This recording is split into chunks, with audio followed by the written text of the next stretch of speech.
Bonjour, cher mère, comment allez-vous? Ça va bien, mon papa. Dieu merci. Et la famille? Ça va bien. Dieu merci. Mhm. Donc, on va vous laisser la parole. Ok. Ok. Moi, d'abord, laisser un message au PDCI et puis je vais vous poser une question rapidement.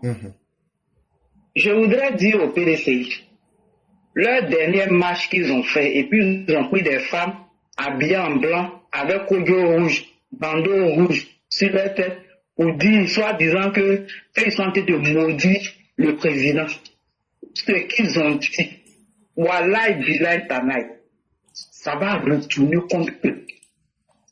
Ça va retourner contre Chakadian, ça va retourner contre tous ceux qui ont pris part à cette malédiction. Parce que cette malédiction-là, c'est ce que les gens de LMP ou bien, ils ne savent pas TPACI, c'est ce qu'ils ont fait à Paris et puis aujourd'hui, là, le résultat est devant tout le monde ici. Donc, Dieu fasse que tout ce qu'ils ont dit, ce qu'ils ont posé comme acte, ce qu'ils ont pensé, que ce soit en parole, par action, même par omission, ça va pas retourner à eux. Que le Seigneur donne longue vie à notre papa, le pardon. C'est ce que j'avais à dire. La malédiction, ça n'a qu'à retourner d'où ça vient. Ça n'a qu'à maudire chaque vient juste pour des siècles et des siècles. Amen. C'est ce que je voulais dire pour eux. Maintenant, ma deuxième question, on a vu sur les réseaux sociaux que la Côte d'Ivoire a octroyé 72 milliards. Ou bien, c'est vrai que 7 milliards. 77, voilà, 7 milliards. 77 milliards. Voilà, 77 milliards au Sénégal, au peuple du Sénégal. Et on a vu. Maintenant, aujourd'hui, dans le direct du Conseil de ministres, c'est que Amadou est venu dire, il y a un journaliste qui a posé la question au ministre Amadou, que la Côte d'Ivoire a octroyé de l'argent au Sénégal. Il dit que lui n'est pas au courant. Jusqu'à la preuve de contraire, lui n'est pas au courant. Donc, je voudrais savoir un peu ce qu'il en est. Okay. Merci. Effectivement, le porte-parole du gouvernement est dans son rôle. Et vous serez d'accord avec moi qu'il y a des sujets, par exemple, quand Emmanuel Macron avait parlé, on est en politique, hein, vous voyez, quand Emmanuel Macron avait dit que les États africains sont ingrats et qu'on est en train de chasser l'armée française, il avait parlé dans l'absolu. Mais ça coïncidait avec le fait que la Côte d'Ivoire devait signer les derniers accords pour que l'armée française puisse quitter la Côte d'Ivoire. Vous vous souvenez de cette époque-là?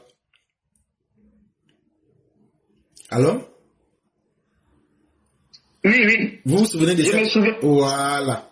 Et donc, souvent, il y a des événements qui viennent, quand ça coïncide, les gens ont l'impression que c'est une personne que ça concerne. Et le ministre Amadou a répondu de cette même façon-là. Il a dit que la France est un État responsable et que la France a parlé, mais que cela ne concerne pas la Côte d'Ivoire.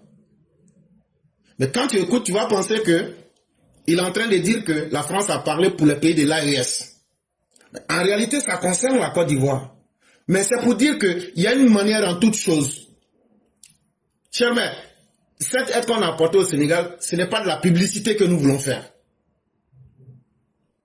Ce n'est pas pour humilier le peuple sénégalais.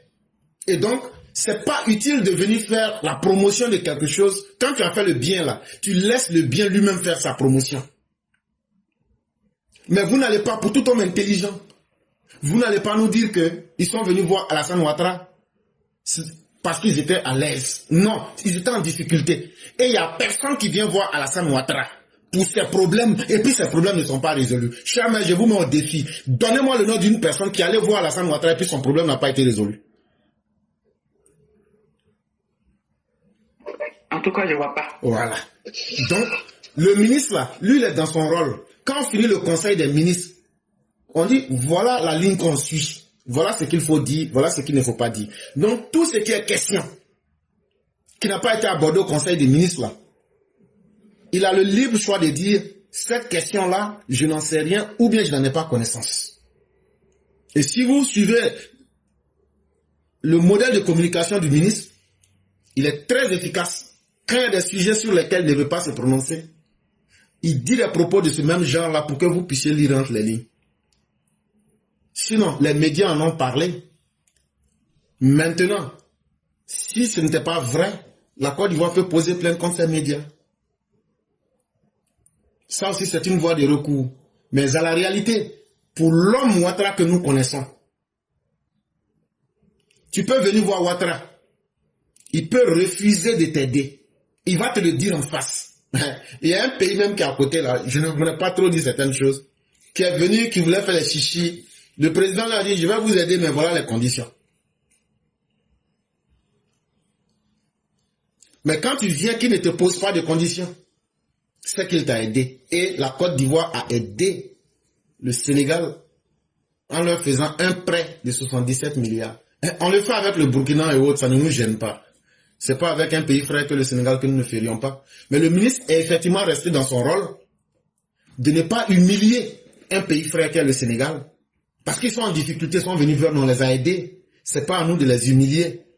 Ou bien de dire oui, on les a aidés et puis bon, on va rire d'eux. Le ministre voulait quand même préserver ce côté noble de la chose. Voilà pourquoi il a parlé de cette façon. Le vendredi 13 juin 2025, le Sénégal que vous connaissez, ils ont un déficit budgétaire. La Banque mondiale refuse de leur donner l'argent. Le FMI dit, on vous a demandé un certain nombre de rapports, tant que vous n'envoyez pas, on ne vous donne pas d'argent. Ils ont tourné, ils ne savent pas où ils vont aller. Ils sont venus voir le président Ouattara. Quand ils sont venus voir le président Ouattara, quand le premier ministre sénégalais était parti à Abidjan là, et puis il est parti dans le jet, et puis je vous ai parlé de ça là. Quand lui il est quitté là-bas, qu'est-ce qu'il était allé dire? Il dit, viens, on allait partout, on a essayé partout, ça ne marche pas. Vraiment, nous-mêmes là, on va avaler notre caca pour venir nous asseoir, il faut nous aider. Vieux leur a dit, vous voulez quoi? Ils disent, on a besoin d'argent pour combler le déficit budgétaire. Maintenant, le vieux leur a dit, je peux vous aider en faisant une levée de fonds sur le marché des titres publics de l'UEMOA. Hey, celui qui vous parle là, souvent il y a des affaires, on passe dessus un coup comme ça. Mais souvent, là, pour notre propre crédibilité, là, on doit dire les choses. Le vieux leur a répondu comme ça.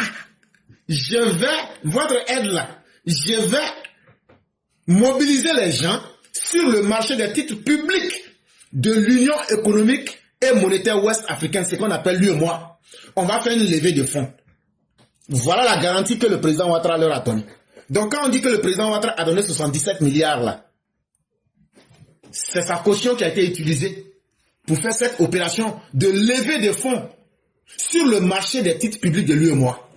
Parce que sans sa garantie là, personne ne pouvait le faire pour eux. Là où la Banque mondiale, le FMI a refusé de leur donner l'argent, c'est le président Ouattara qui a assumé sa garantie et qui a dit, allez avec mon nom. Maintenant, cette levée de fonds là, ça s'est réalisé le vendredi 13 juin 2025.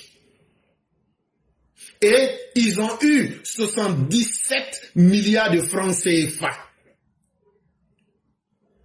Quand ils sont partis pour la levée de fonds là, il y a deux pays qui les ont aidés. Les deux pays qui les ont aidés là, il y a la Côte d'Ivoire et puis le Bénin. La Côte d'Ivoire a donné 40 milliards. Maintenant, l'argent que la Côte d'Ivoire a donné là, ça se divise en deux parties. Les premiers 15,38 milliards de francs CFA, on leur a accordé ça pour qu'ils nous retournent cet argent sur une période de 1 an avec un bénéfice de 7,44%. Et la deuxième moitié de l'argent qui est 24,8 milliards de francs CFA, on leur a donné cet argent-là. Ils vont nous retourner ça sur 3 ans avec un bénéfice de 6,3% à compter de la fin de cette année. Le premier crédit là, ça à partir de juin 2028, ils vont payer ça. Donc voilà comment les choses se sont passées. Et je crois que quand on explique clairement comme ça aux uns aux autres, que les gens comprennent, ça fait que tout le monde est clair. C'est pas comme si c'est la Côte d'Ivoire qui a pris l'argent des Ivoiriens parce que les opposants peuvent mal interpréter pour dire on a jeté l'argent des Ivoiriens au Sénégalais. Non, ce n'est pas comme ça. C'est pourquoi j'ai dit c'est vrai et c'est faux à la fois. Donc c'est pourquoi je veux clarifier l'affaire Beaucoup ont parlé de ça, mais vous n'avez pas entendu les détails que je viens de vous donner. Le Bénin a été le deuxième qui a donné 6 milliards de francs CFA. Et ça a été retenu dans le programme des BAT. Et après, le Bénin a donné 315 millions. Ça a été retenu sur le programme des OAT. Il y a le Burkina, comme le Togo aussi, qui ont été parmi les souscripteurs. Et donc, si on clarifie les choses comme ça, propre, je crois que ça lève tous les équivoques et ça permet que les gens ne puissent pas tomber dans les amalgames.